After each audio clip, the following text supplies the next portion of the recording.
That's cinema, baby. No,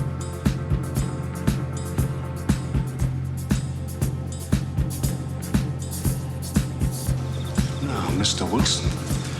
I don't have to take that kind of talk from anyone. That's right, you don't. How about going outside and trying to kick me around? I'm not supposed to fight with the guests, Mr. Wilson. I'm not a guest tonight, you yellow bastard. I happen to be an intruder. Hello, and welcome to The Good, the Pod, and the Ugly, a film podcast where we pair movies to garner a better understanding of the filmographies. You know, if I don't actually use like normal inflection, it sounds crazy. I loved The Good, the Pod, and the going. Ugly, a film podcast where we pair movies to garner a better understanding of the filmographies of notable directors or actors. Typically, one rad dude or dudette per season. Often, we have guests. I'm your co-host, Thomas. I'm your co-host, Ryan. And I am your other co-host, Ken. You may know us from our other, well, at least Ken and myself, from our other podcast, the Caterian Collection with Tom, Cat, and Kennel, where we record fictional commentaries to movies we'd like to remake with cats.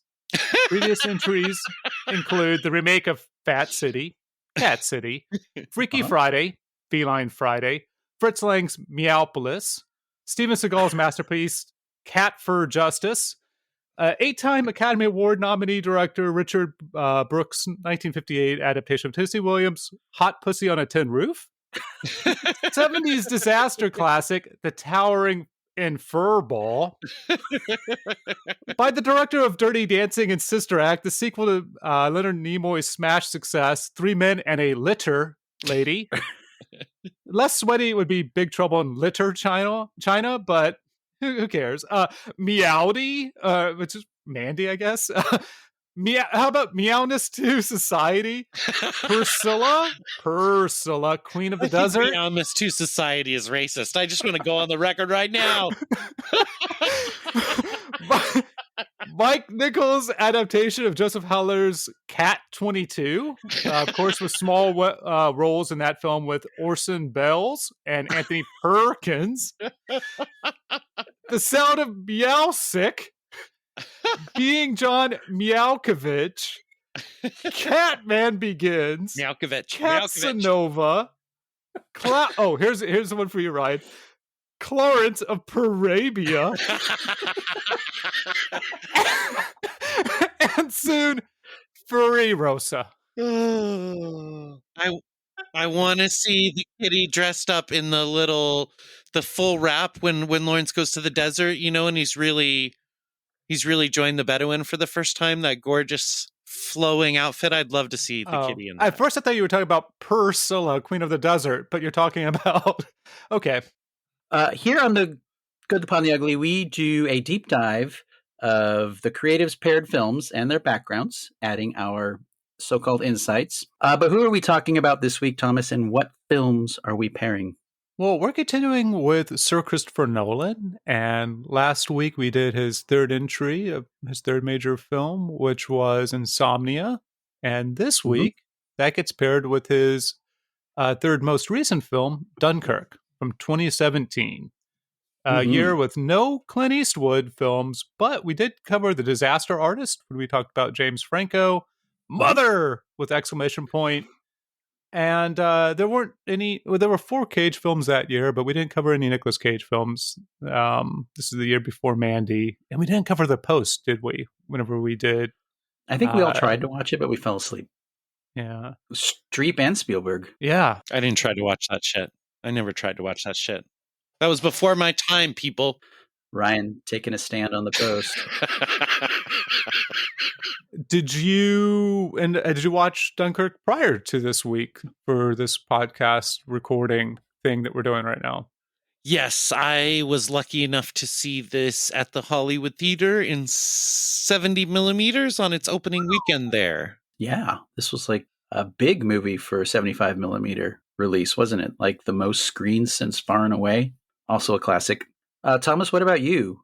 Did you get to see it in theaters? Get to? Or go to or pay for? No, I watched Mother.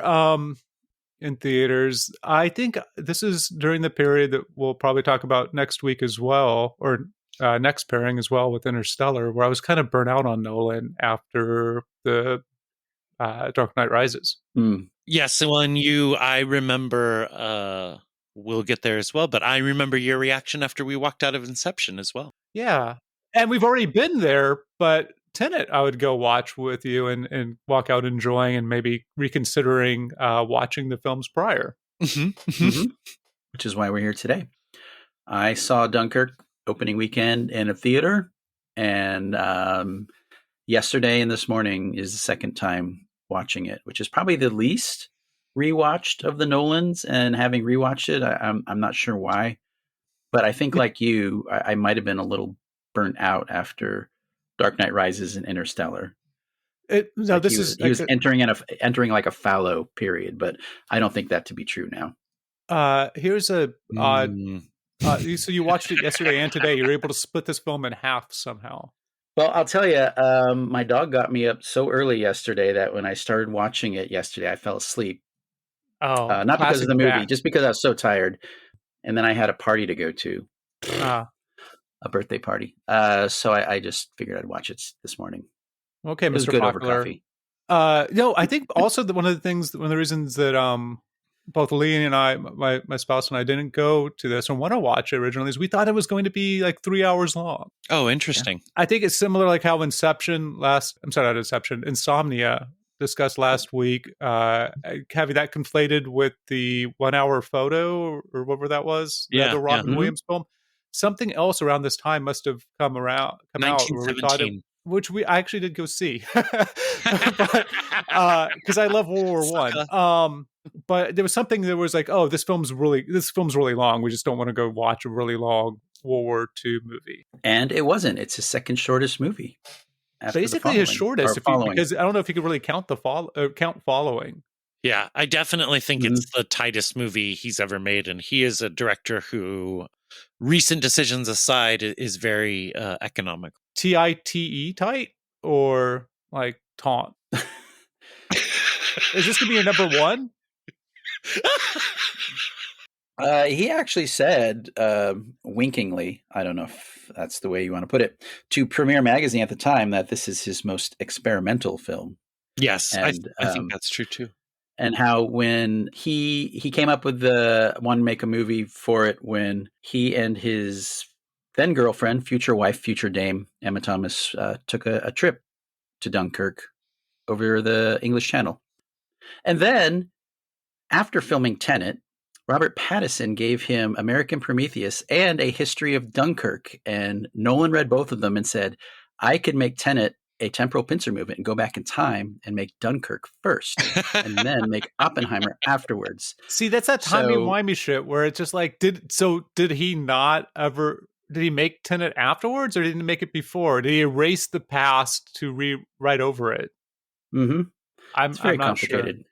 Very complicated. Yeah, and he at one point wanted this to be improvisational because he wanted it not to have a lot of dialogue, didn't want it to be the prototypical war movie where you have older guys in offices making decisions that affect the younger guys and then cut back and forth.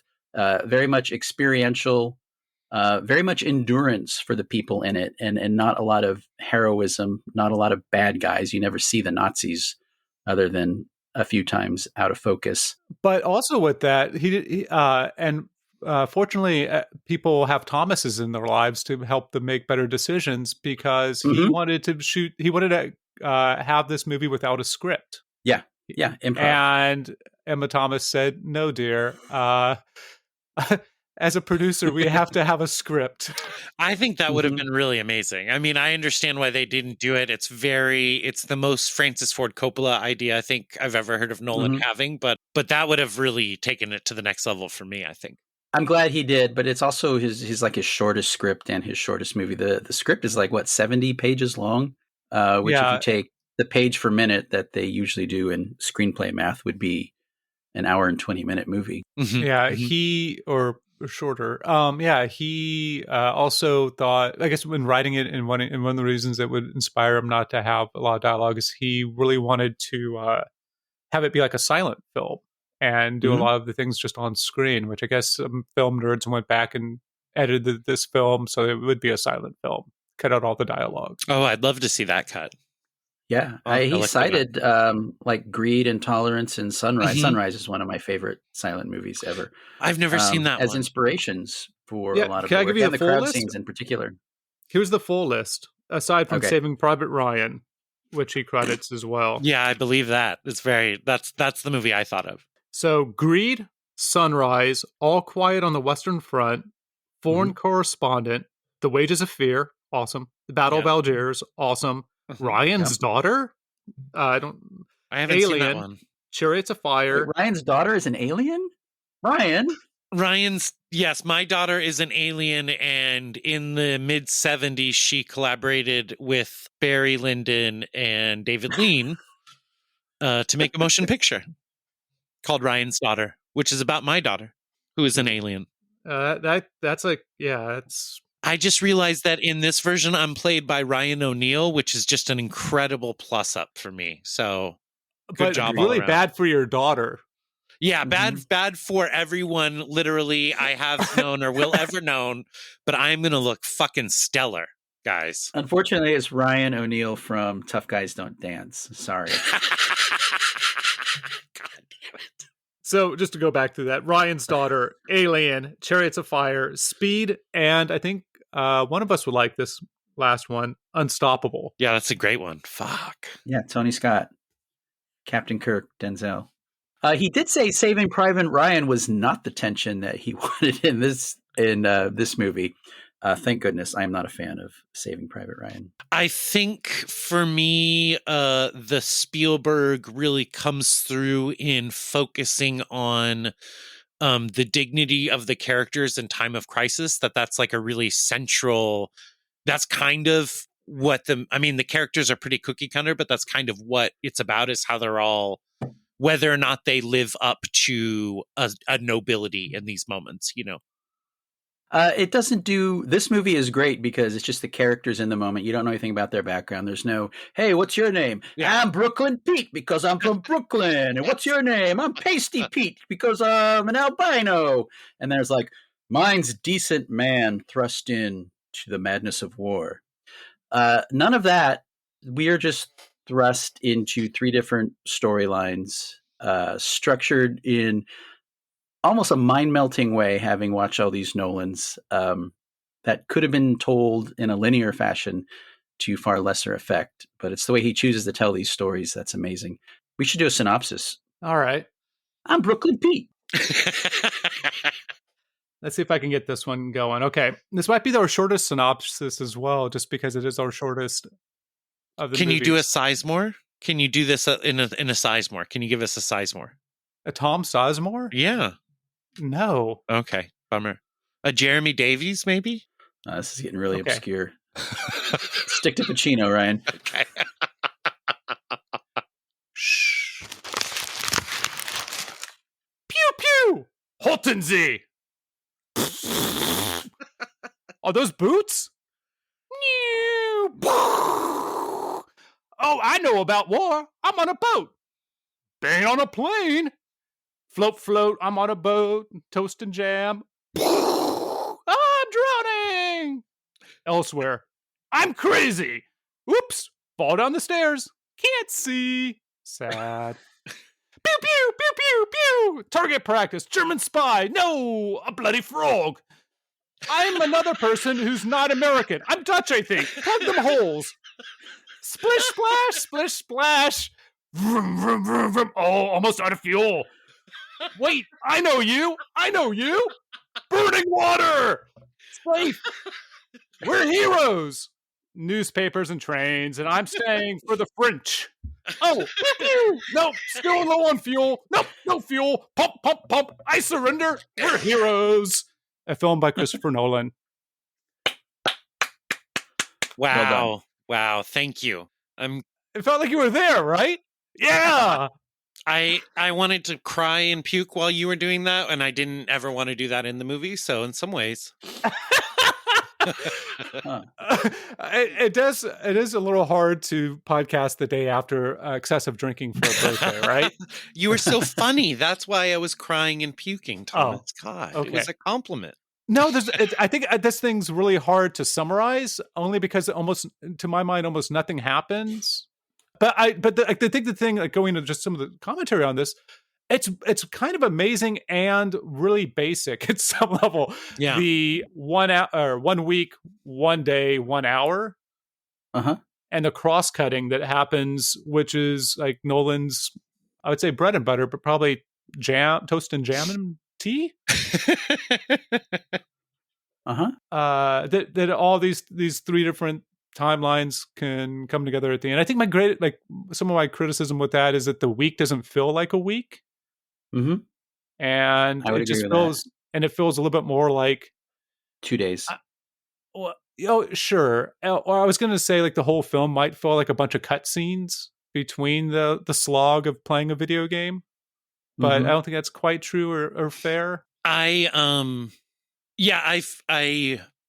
found the movie. I did not care to try and follow it on this watch so much.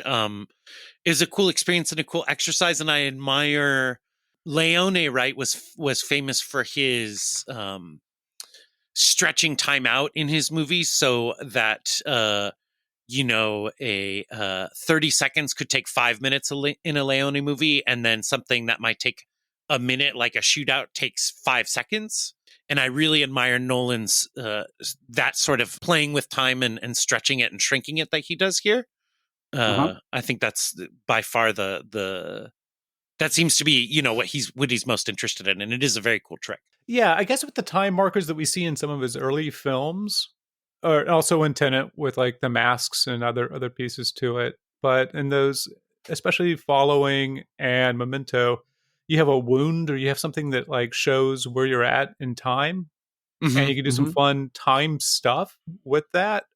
And I don't think he took full advantage of that in this film for whatever reason. I think he's going for a sense of ratcheting tension and emotional resonance by cutting the stories together the way he does. That I find quite amazing. I think it's great. Sure, there's nice parallelism in those crosscuts, right?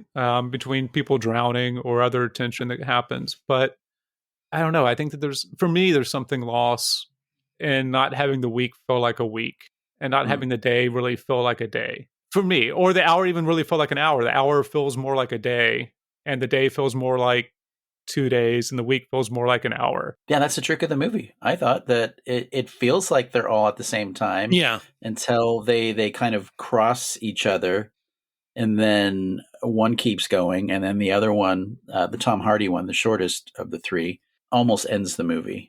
Yeah, Until that I guess last shot. I guess for me, the people in having the experience in that moment don't feel like they're having the experience of the time that they're supposed to represent. I guess. Yeah, am I not making that clear? Or? I see what you mean, Thomas. They go through the weak characters, the soldiers on the ground go through the most, but the way it's compacted and presented, to my mind, it carries the least dramatic weight. So it doesn't feel, personally, I would rather just spend all the time in the boat and in the air, because in those sections, I really feel the time passing. The time passing is such an central element for both of those segments. And with the kids on the beach, it just doesn't hit for me in the same way. Wow, I have opposite feeling. I think the kids are the essential part, because other than when Harry Styles shows up, I mean, they're all played by people you've never seen before. We don't know where they're from. All we see is them reacting and trying to survive. And it's the most compelling part because of how many obstacles they face to that survival. By contrast, the plane and the boat thing are relatively simple. I mean, it's... Yeah. I mean, if you look at their arc separated from being entwined, they're fairly simple story arcs. So, but the kids, and all the things they go through is horrifying. Yeah, I agree. and it's exhausting, really, especially with Zimmer's score, which Yeah. until it sweeps at the end, which I'm not a big fan of. But for the rest of the movie, I didn't even know it was Zimmer because it felt like the Tenet score or the Oppenheimer score, which are really they're not as symphonic or big. Interesting. And the ticking time clock sound effect that's in the entire movie is taken from one of Sir Christopher's pocket watches. Yeah, he said that he on the sound design he wanted it all synchronized so that like the music fits in the same time with all the sound effects, and yeah, you have that ticking sound. And he thought that he had to keep the movie short, or else it would just be too exhausting to try and maintain that for and too long. It's exhausting anyway. Yeah, I think for me this movie is definitely a Punisher. You know, a Frank Castle. Yes, a Frank Castle kind of film. I really admire the technique and the storytelling in some of the parts, but and I think it's important that the British have a film like this.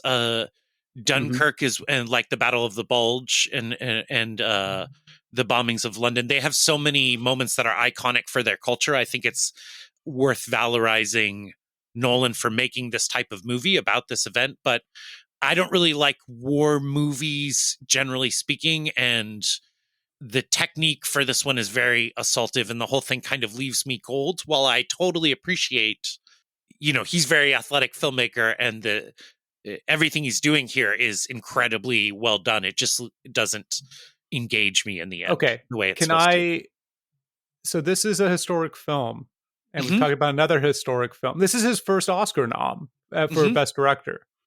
Maybe because it's not a genre film, but he also had pretty good success. And at the time, it was his second most successful Oscar film, the first one being Inception. But he did a little bit better with another film, which I know you don't like as much, Ryan. And one of the criticisms of that film that you don't like as much of Nolan's, maybe his most recent film, was a historical film, and he didn't think that there was enough of a certain type of history in it. Yeah, are you okay? Are you okay with this film not ever saying the word German or Nazi? Giving you the context of what's going on? Yes, it makes it harder for me to connect with it, I think, emotionally, but I don't feel that he is being ethically suspect with how he's presenting this information. In fact, I think that is that's what I was trying to get at with talking about it in the context of British history. I think that it's a great thing that he made this, that he captured this feeling that the Brits feel about these certain things they went through in World War II. I feel like he captured that on screen perfectly. And I'm sure the same way Americans love Saving Private Ryan or some other World War II movies, I'm sure the Brits are thrilled to have a really solidly made movie that is just about heroism. Like, it's not, he or doesn't. Cowardice. Is it about heroism? Is it about heroism, or is it just about survivalism? I think these people just endure. I think that's what Nolan saw it as, at least. But to that point, Ryan, like he and Emma said, Dame Thomas and Sir Nolan wanted to only have British actors in it. Like that was one of the things that they came to the studio. One of the themes of Saving Private Ryan and Dunkirk, which, I like this more than Saving Private Ryan, but I don't really like either particularly, is that just surviving is heroic. Like these times were so perilous that it's like it's like an attempt to really recognize what the silent generation went through. And just say, like, you're here, like, congrats, like, they get to that at the end when One Direction and the other kid and One Direction is all like, oh my god, they think we're cowards, they're going to be spitting on us and throwing shit at us, which is a great turn, his fear. And then Christopher Nolan's uncle playing the blind man, callback from Following, he thinks that the blind man couldn't even look at him. He didn't know he was blind. He just thought he was so ashamed. It's such a great telling moment. One thing that I appreciated in the film, giving upon just about reflection, is the French person who just wants to get out of there. Yeah, yeah. The French soldier, and so he's stealing the boots. And also, whenever everybody else is having jam and toasts down below in the hole, he's out looking. And the reason he's doing that is because he's scared. But also, if he were to open his mouth, they would know that he wasn't British. Which Right. I didn't pick up as I'm watching it until they're with Harry Styles getting shot at inside the. I actually didn't remember if it was Danish or Norwegian or who owned the boat. But that's when you find out that this person boat. isn't actually. Or no, excuse me, the Joker boat. The Joker boat? The Joker boat. Yeah, that scene just reminded me so much of The Dark Knight, the end of The Dark Knight. It reminded me too. It's like people in a boat deciding who lives and who dies. Yeah, yeah. So here's something. So I checked out and been listening on the audiobook version more than reading the Joshua Levin Dunkirk, the history behind the major motion picture, which isn't about the movie as much as it is about the times in England and just the lead up to the Dunkirk, evacuation. I was going to say like tragedy, but I would call it evacuation. But anyway, to open it, he interviewed Christopher Nolan, and Nolan said, "I don't see it as a war film. I see it as a survival story. That's why we don't see the Germans in the film and why it's approached from the point of view of the pure mechanics of survival rather than the politics of the event." A little bit later, there's almost an implied contract that if you're going to make a film about the Nazis in any way, you have to show them for what they were, is what he asks Christopher Nolan. Christopher Nolan says, well, it's a suspense film. We try and push the visceral suspense as far as we can so you get into the language of horror films. Wow. And so I read that before watching the film, and I was that opening sequence where they're dropping the posters and they're getting shot at. I was like, holy shit, is this going to be the best film ever? Is this just going to feel like a zombie film where you don't see the zombies? And then that stops after about 4.5 minutes or 5 minutes. For you, I would say for me, that was my experience with it. I'm gladdened to hear that was his intention because it worked for me. I do this also. I think it's not about the Nazis. I know you didn't say that, Thomas, and you were reading from the.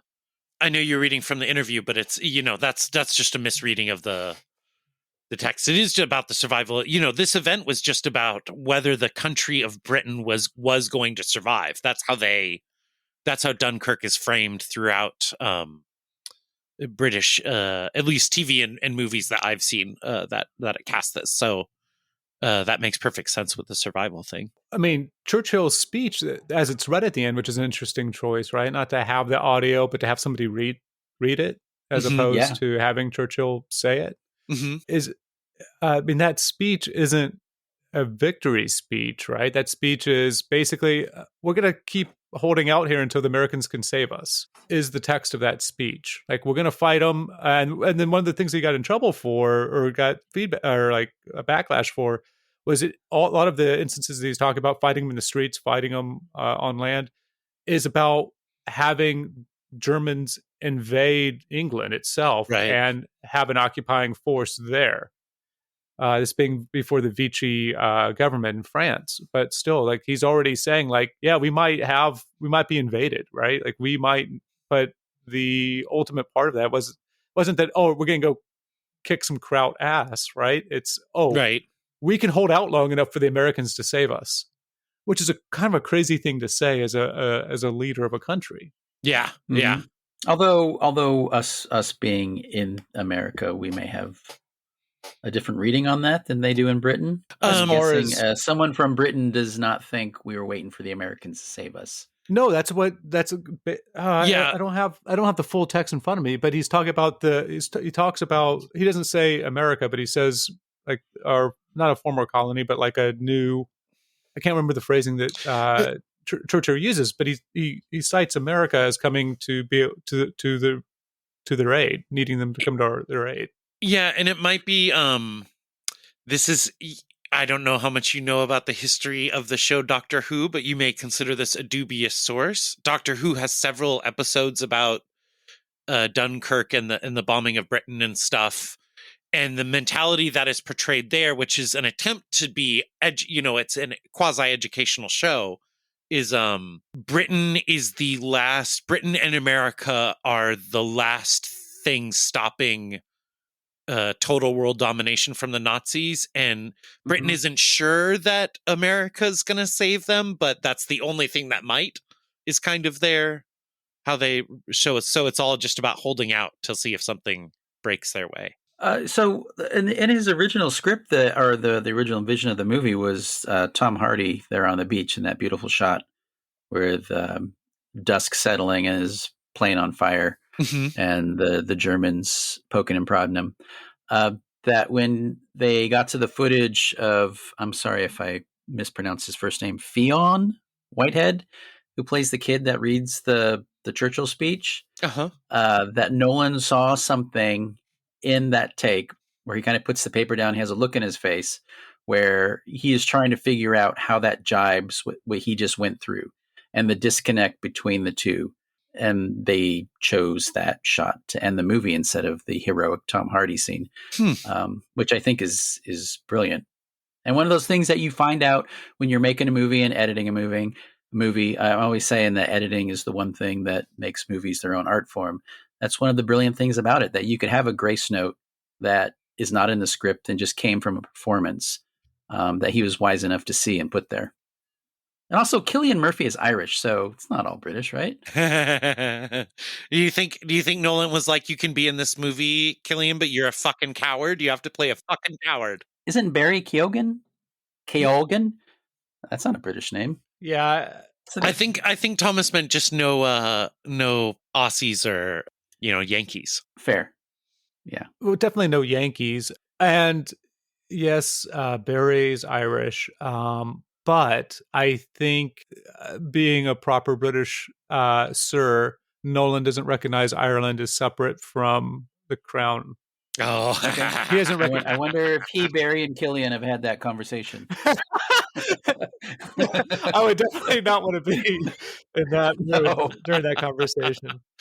I mean, let's remember that Cillian Murphy's like 5'4" and Nolan is like 6'1". So Barry's not the biggest dude ever. No, yeah. He's 5'8". He's 5'8", and he's so amazing to look at all times. I'm just thinking of him on the Banshee of Inisherin. Yeah. I love that guy, Barry. Gosh, he has a fascinating face for sure, and he has the Martin Donovan role in this movie, kind of. Where he does. He shows up for a few minutes, and then it's like, hit his head. Yeah. Oppenheimer did him in, and his that it resonates with you is so important to the film. What happens to him? It's like a really solid. He gets a couple scenes, and then you have to worry about that poor fucking kid the rest of the movie. It is because he makes the choice to go with them. Yeah, he makes the choice to go with them. It's his choice. I know about boats. I know about war. Yeah, that's what it was. I know about.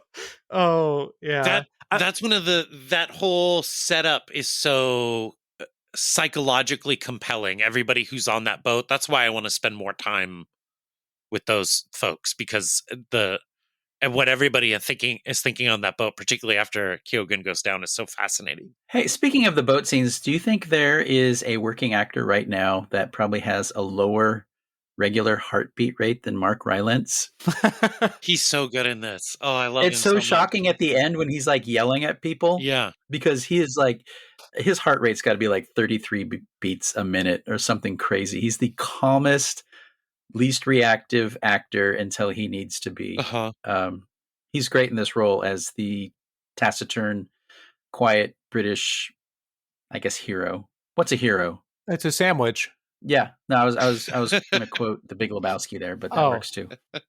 Cillian Murphy, I wanted to like his performance more. I guess I've heard people say good things about it. It didn't do much for me. I feel like he's in there because he only needs to do one thing, and Nolan knows that you can trust Cillian Murphy to just portray a fairly complicated emotion with nuance for half an hour. He just plays a guy traumatized by war. He doesn't have a whole lot of lines, and it's really sad when he is told that the kid's fine, and then that look on his face when they see him carting off Barry with the blanket over him. Mhm. It's pretty devastating without saying a lot of words. For me, it's so the scene, the best scene of the movie for me is when Barry's dead already, and Cillian Murphy's character has been told that once, but he comes back in and inquires, and Mark Rylance and the blonde kid exchange a look, and then the blonde kid tells Cillian Murphy that Barry Keoghan is still alive, and Mark Rylance gives him a little nod, like that was the right lie to tell, like you did a good job. Mhm. That's a great scene. Yeah. I like, Rylance just talking about his older son to the pilot about being an RAF, and it just the way that it's revealed that his son's dead. Like Mhm. he only had 4 missions or something before he was shot down. Whatever that line was, is Yeah, just first couple weeks of the war. is just so understated. It goes. I don't know. It carries a lot of gravitas without like having to put musical swells behind it or reaction Mhm. shots. There are technical parts of this movie with ships sinking and men drowning that are so uncomfortably tense. The way he stages them, particularly the torpedo scene where the guy we learn is a frog, French people. He sees the torpedo because he's waiting. He's standing outside because he doesn't want to go below deck with the other fellas because they'll learn he's French.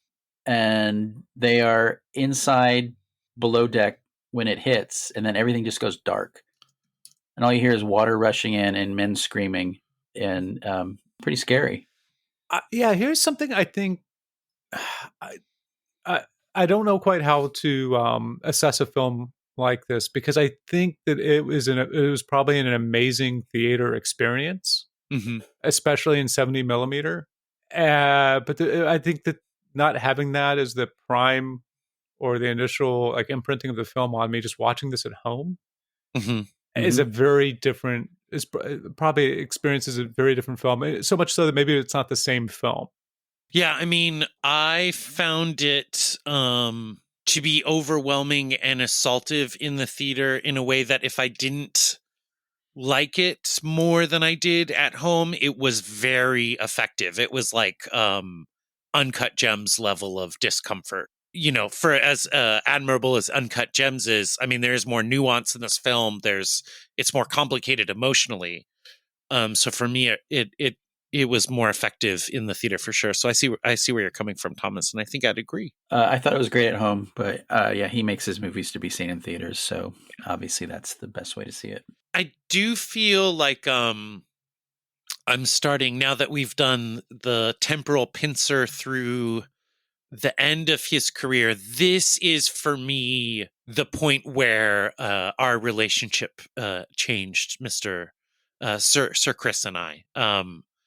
Everything after this is much more, not much more, but even more ambitious from a technical point of view, much more athletic filmmaking. And I feel personally that he, for better or worse, it's like he looks at the audience and says, "You can come or you can stay, but like get in. We're going crazy now." It's not enough. There's everything before Dunkirk. I don't think I would think of as being cold. You know, that's something that people call Nolan a lot is cold.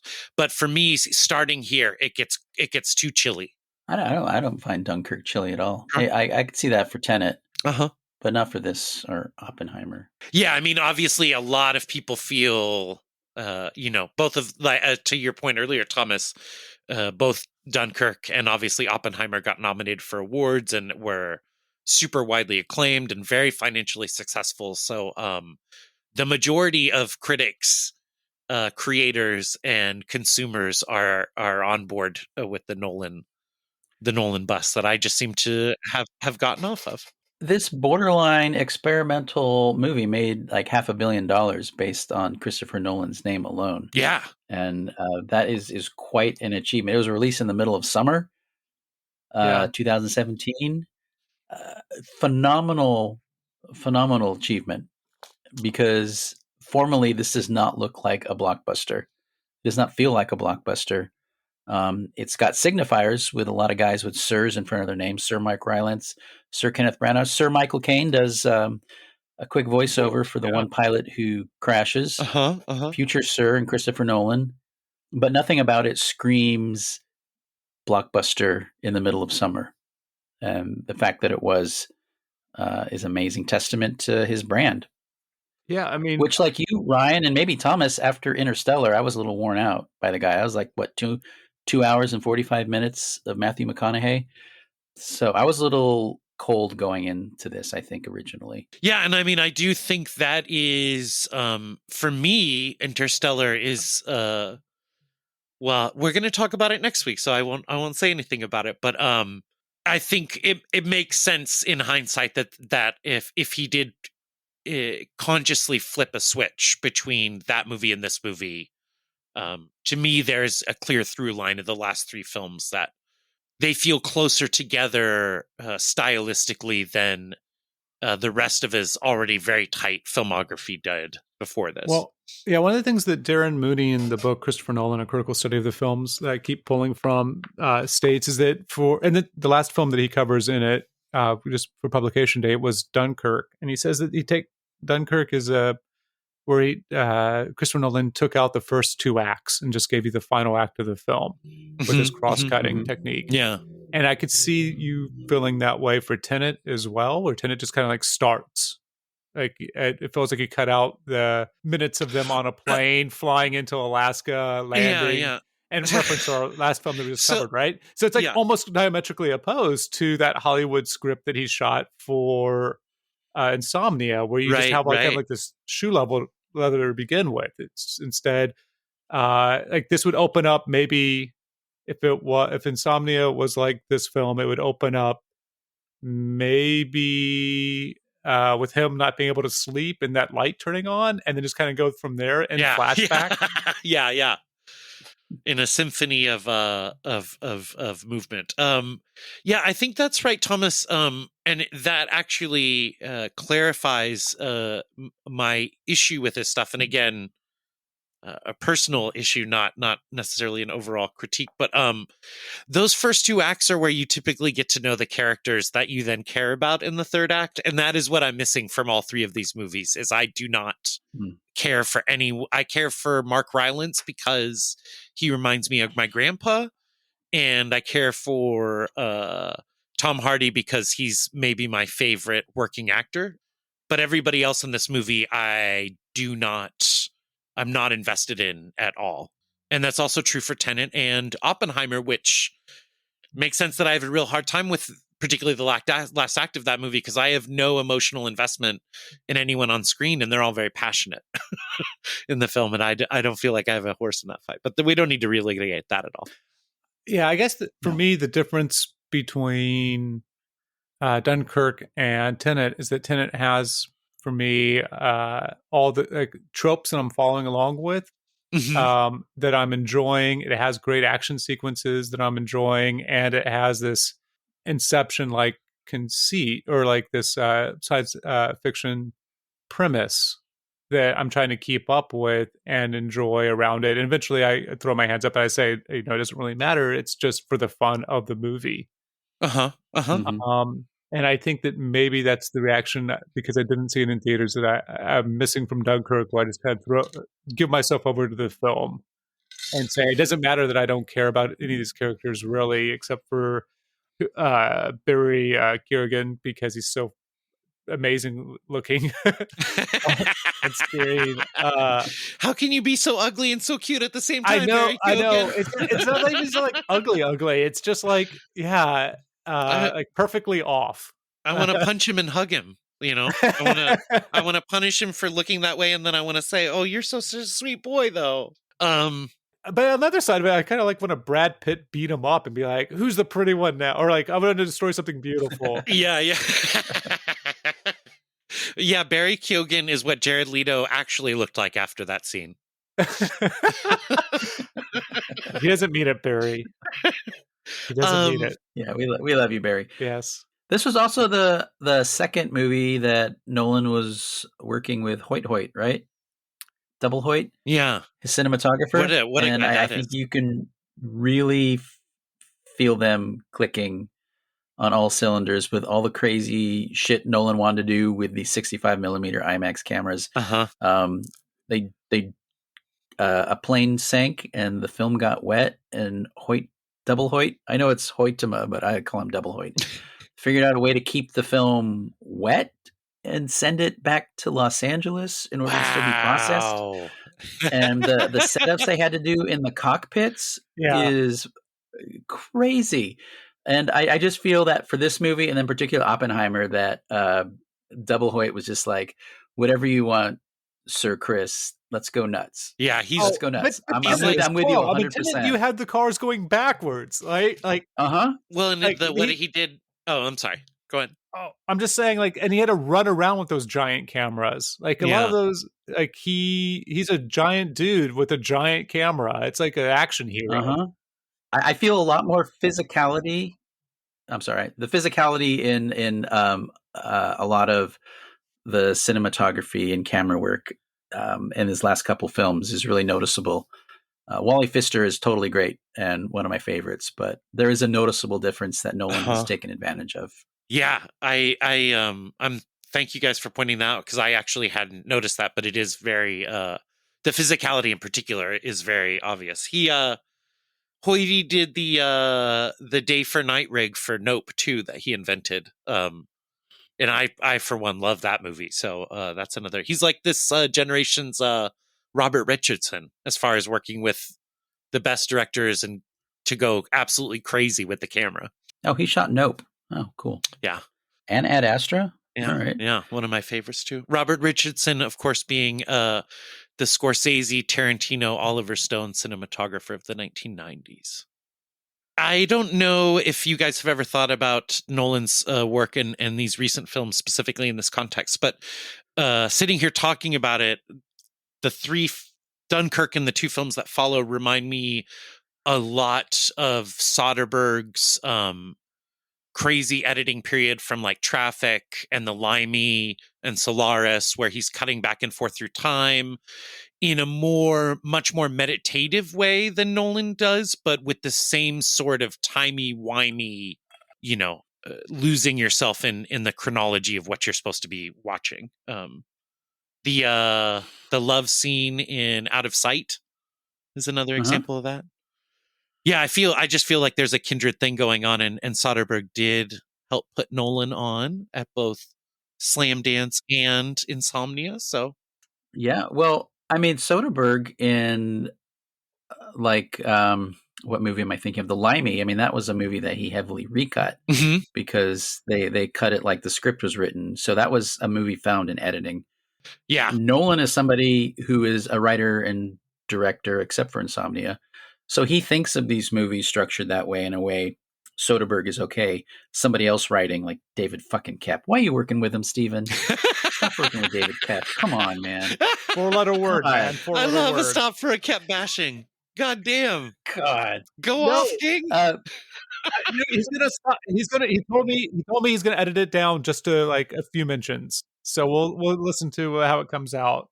I want the Koepp cut. Okay. Restore the Koepp cut. I will cut out all 5 minutes of talking shit about David Koepp, I promise, Thomas. No, but Nolan thinks about this stuff from the early parts of thinking about the writing and then approaching editing a lot of the same way. That's I think that's an amazing insight, Ken. Because Soderbergh is great, but he does conceive of his movies very deliberately linearly. It's like you can see in the mythology, the method rather that he's using.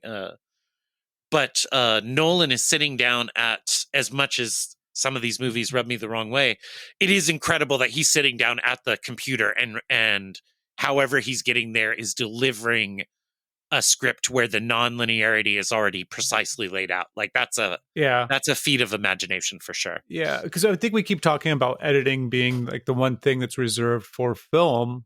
That's kind of it's art, right? Yeah, and the other film that wasn't mentioned in this, even more so than Saving Private Ryan, that heavily influenced Sir Nolan, was Thin Red Line. Mm-hmm. Oh, Another movie found in the Yeah. editing, very much so. which is which had a lot was a lot of editing, right? Yeah, to the point found, where discarded, and refound. yeah, their whole, so many actors from that movie have a half an hour to an hour of plot that they shot, and they're in like one scene or 30 seconds. So yeah, Some are just in the trailer, for Pete's sake. yeah, that's right. That's right. Wow.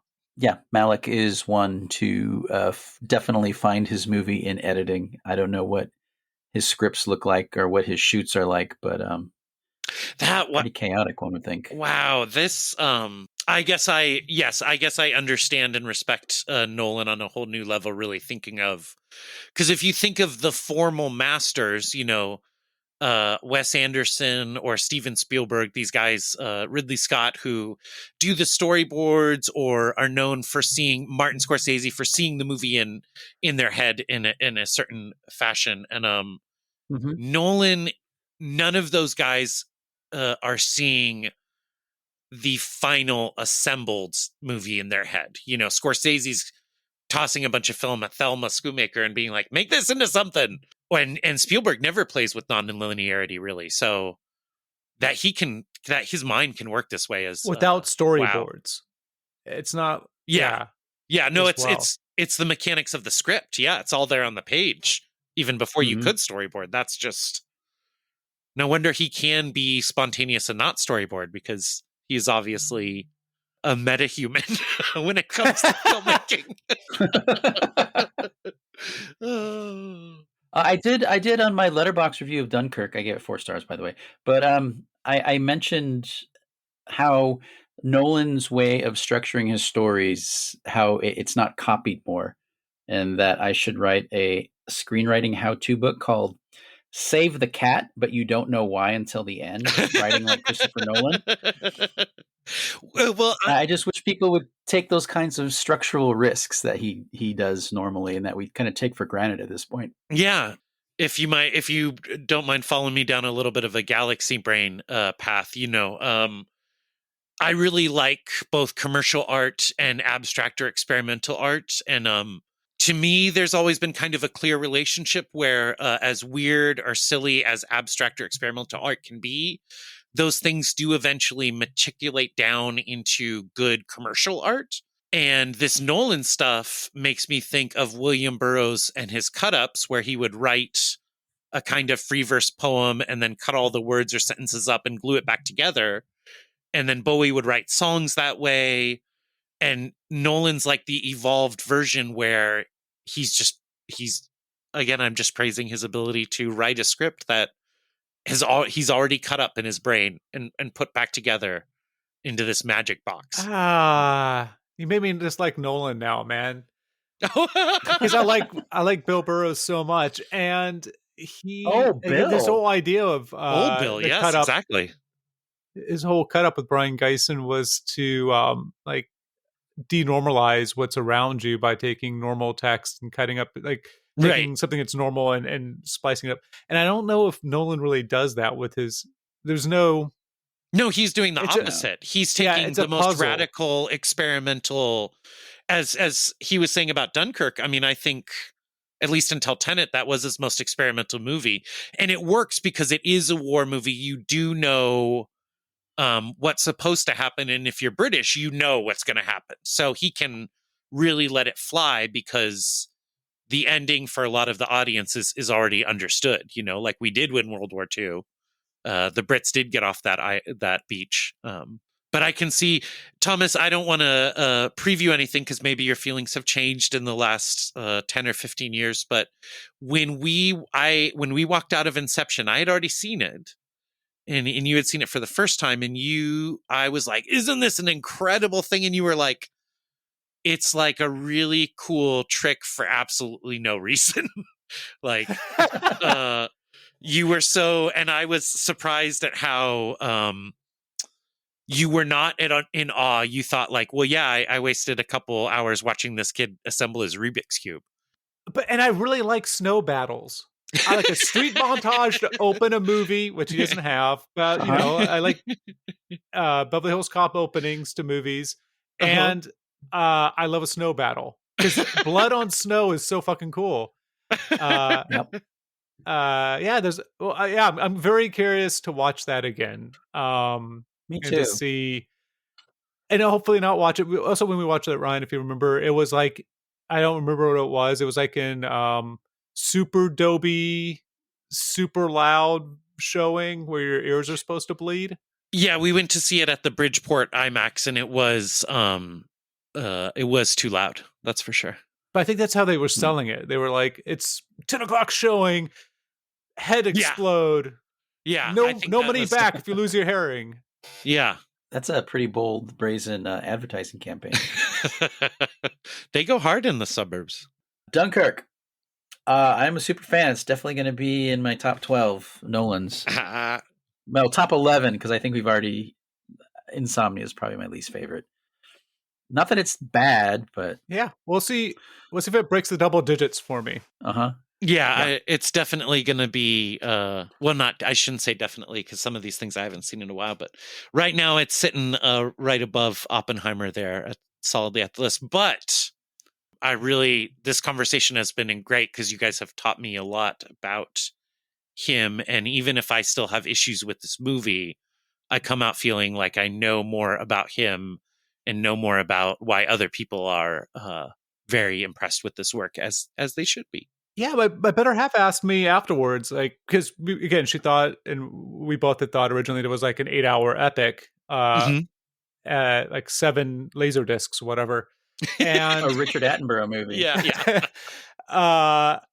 And I was like, oh no, it's actually, after the following, it's the shortest film. And she's like, wow, really? I was like, yeah. And I was like, well, she's like, well, was it good? I was like, yeah.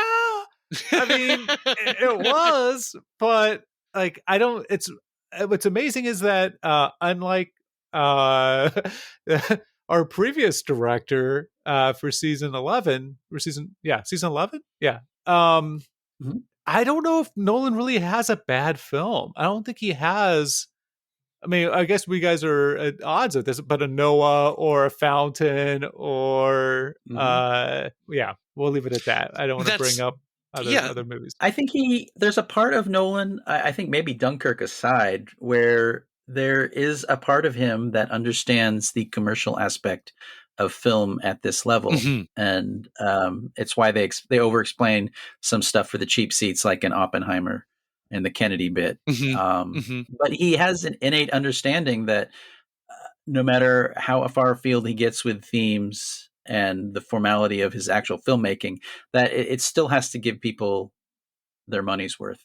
I mean, I guess the crazy thing about that was that, so Dame Emma Thomas was talking about this film, and she said, we wanted a film, very little script, British actors, what about let some dirty Irish in, is I think her direct quote, and a small budget.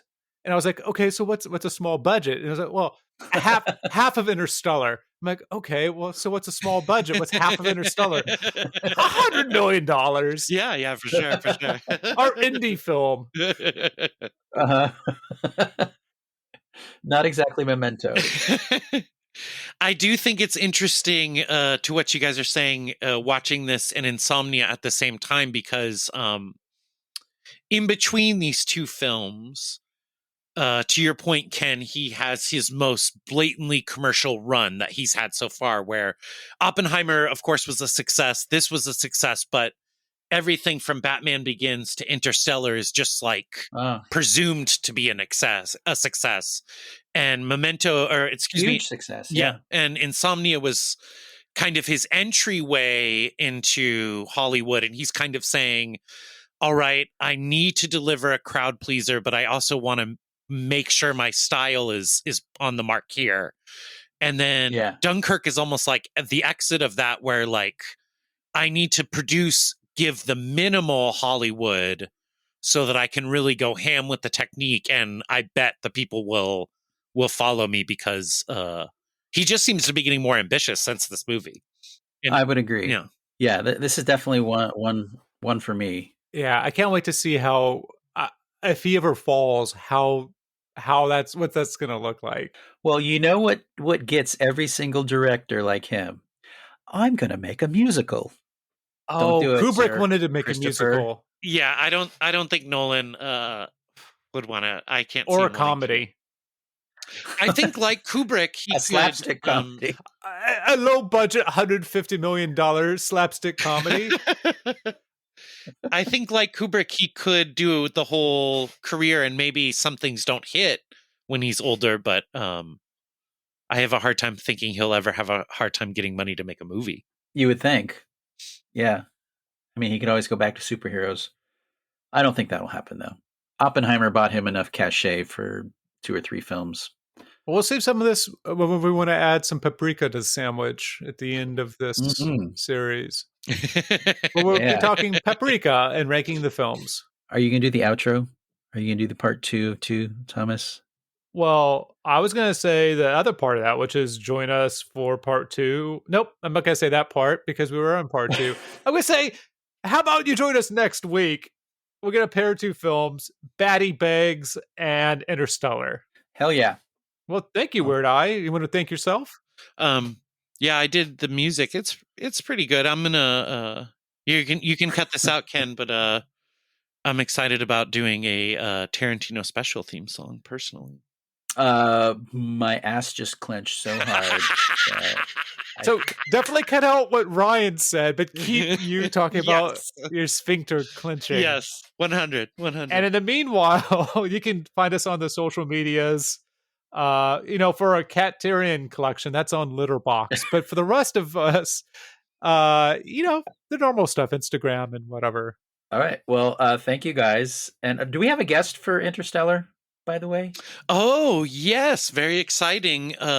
Chaplain Amy of the Portland Veterans Administration is going to be coming to talk about spirituality and masculinity in film.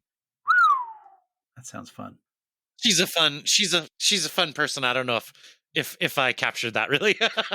No, that what you said sounds incredibly dry. Yes. But I'm assuming that the personality behind it is going to be just aces. Amy's great because she can make what I just said sound like heck a good time. All right. Yeah. All right. Well, thanks, guys. I hope that was fun talking to you about a bunch of seamen in the sea. Dunkirk.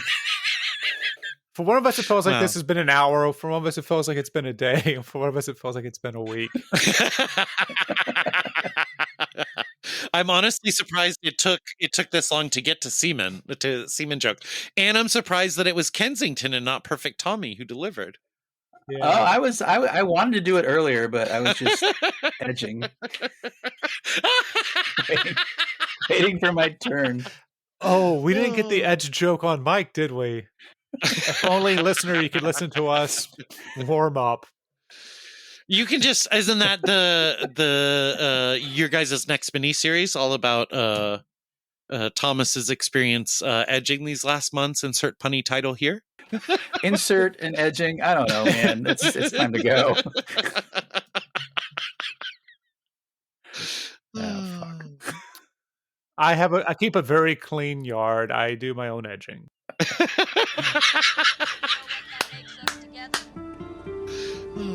Best episode yet. That makes us flash gorgeous. Flash gorgeous. I'm not talking at you.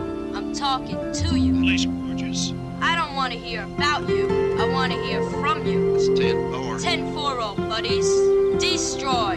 Kill all hippies. I don't hate it. I just don't know why you strayed from the formula. You bastards!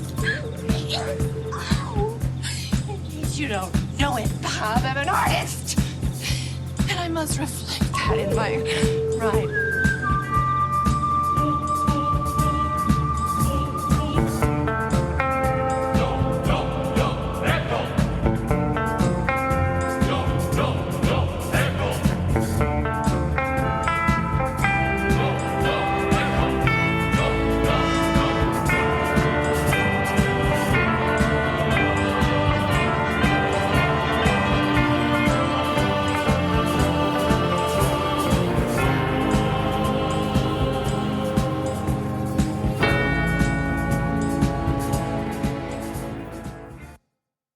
going crazy. Pew pew pew pew pew. Target practice. German spy. No, a bloody frog. I want to punch him and hug him.